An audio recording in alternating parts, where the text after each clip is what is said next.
عمران خان جو ہے اس کو یہودی ایجنٹ کہا جا رہا تھا، ہم تو لڑتے تھے اس بارے میں، لیکن اب جو اس کو ماننے والے ہیں پی ٹی آئی والے، جو اس کی پرستش تک کرنے تک آ گئے ہیں نا، وہ یہ کہہ رہے ہیں کہ اسرائیل کے خلاف جن علماء نے فتویٰ دیا ہے نا، ان علماء کو فتویٰ نہیں دینا چاہیے تھا۔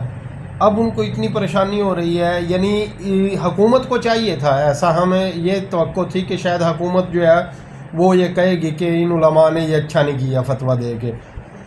تو حکومت نے تو ایسی کوئی بات نہیں کی، لیکن یہ جو قوم یوتھ ہے یہ کہہ رہی ہے کہ یار یہ فتویٰ دیا انہوں نے، اب مفتی تقی عثمانی خود جا کے لڑ لے، اس طرح کی علماء کے خلاف توہین آمیز باتیں کر رہے ہیں، اور وہ نام عمران خان کا لے رہے ہیں۔ عمران خان کی ہے سوچ یہ؟ نہیں، فتویٰ جو ہے فتویٰ وہ تو تمام مکاتب فکر کے علماء نے دی ہے، دیوبندی، بریلوی، اہل حدیث۔ اب وہ ایک بندہ جو ہے وہ لبیک والوں کو کہہ رہا ہے کہ جی تم فتویٰ دے رہے ہو، لبیک والوں کو، تحریک لبیک والے